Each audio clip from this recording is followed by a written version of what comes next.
Hey y'all, my name is Ty Isley of Isley's Compendium of Magical Worlds. Today we're going to go into some of the more detailed stuff. We're going to go over some of the civilizations that are living on each of the discs in my dragon world. Of course, the disc order is water, regular, the subterranean, and then fire and ice.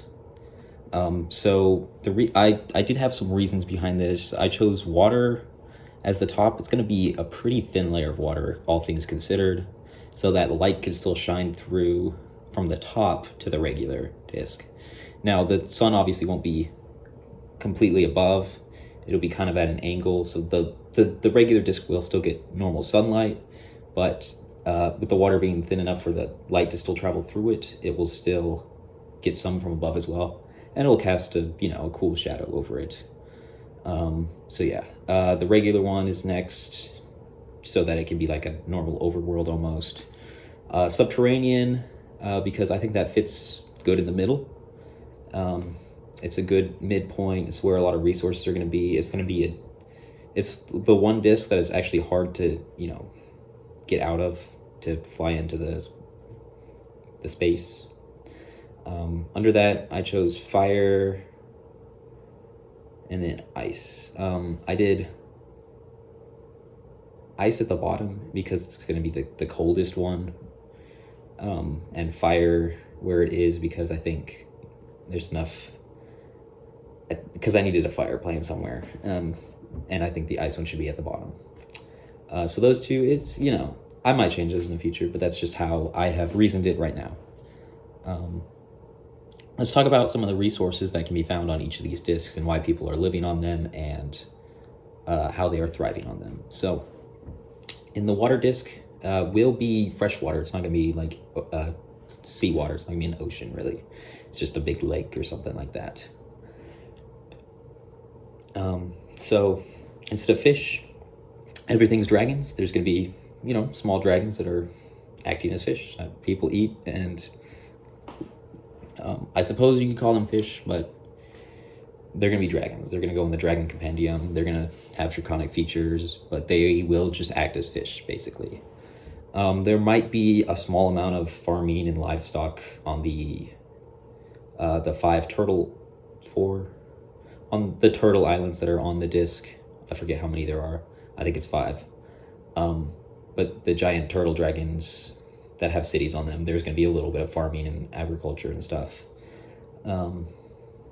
There's several cities, floating cities, that are just hundreds of boats strung together with like planks put over them, and so they're like big raft cities. Those are going to be like big, high on trade and a high barter culture with like low laws, so lots of crime maybe, but a good trading hub that is going to be roaming around. There is going to be pirates, of course. Why wouldn't there be pirates? Pirates and dragons, 2 really cool things. I think they can work together a little bit. But it's just a big seaplane all on its own. It's hard to enforce laws up there, and so I am going to have pirates. There is going to be one natural island land. It's still floating. It's still not attached to anything, obviously, so it will move around, but it's going to have like some unique small dragons that nest there, probably ones that just don't like living on the backs of other dragons and stuff. The normal disc is going to have most of the farming and livestock, of course. It's going to have fortified cities near the center where people transport themselves between the discs. And it'll have like a medieval type structure with caste systems and kings and nobility for some of the cities. But it's going to be more like a city-state thing where, each city operates as its own country for the most part. There might be a couple alliances and cooperations, but there's also going to be some territory disputes, good old-fashioned medieval land wars and stuff. I think this is going to be where probably most of the people live too, so you'll find a lot of the humans and the elves here. The humans will be basically on all of them. The elves will probably stick mostly to this one. There'll definitely be some dwarfs because they're not all going to need to be mining all the time, and Some of the more draconic people will also be here, of course.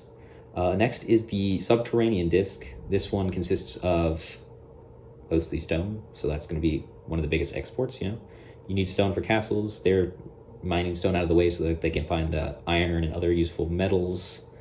So yeah, there's gonna be iron, other metals, some precious metals and gems. I haven't decided on how the currency of this world is gonna work. I'm assuming it's just gonna be like gold and silver. And so I'm planning on that. I'm planning to have those mostly in the subterranean layer. So while it is like the grueling work layer, it's also like a way to get riches fast. So like people will go down there just to like try and work their way into riches. It's going to have a big city at the center, of course, like everything should, where people go up and down. But it's going to be like absolutely massive, where basically everyone that lives there lives in that center city. So it's going to be huge, sprawling city. There's going to be some small outposts, like little villages, basically, if you could call it that are dug out of the stone on some of those tunnels that have been dug to like caves and to mineral rich areas. There's going to be a lot of the dragon nests are going to be in this disc. So they'll be in like caves on this disc, and they'll have like tunnels to get out and stuff. Uniquely, this disc, while most of the others, dragons can just kind of like fly out into space, I say again. This disc will have like basically an impenetrable rock almost completely surrounding it. Kind of like, bedrock in Minecraft or something. But it'll have a gap of, say, 50 or 100 feet at the center, basically the same elevation that the travel brings you to.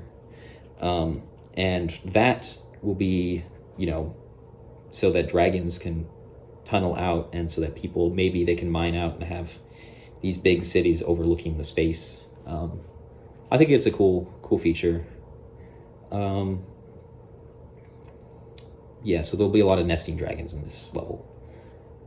The other two discs, the fire and ice, there's not going to be a lot of resources as far as it goes, right? One is a hellscape, one is what the Norse would call a hellscape. Ice, fire, There'll be obviously unique dragons that exclusively like to live in these environments, maybe. And I'm thinking the fire one will have a lot of dragons like migrate there to maybe lay eggs and stuff. So that'll also be probably a pretty big nesting ground for certain dragons. But I do think most of them will nest either in the subterranean disc or on whatever disc they normally start on. Now, there's two other things I wanted to mention. There is a giant, basically whale shark-like dragon that is just off in real space that has several cities on it. I haven't planned too much on what I want to do with this, but I think it is going to be a very cool thing. And then there's like a giant Chinese type dragon out there as well that also has a couple cities on it. Well, I think just one on the head because it moves around too much. But so that'll be really cool. I still need to develop, exactly what I'm going to do with that as well.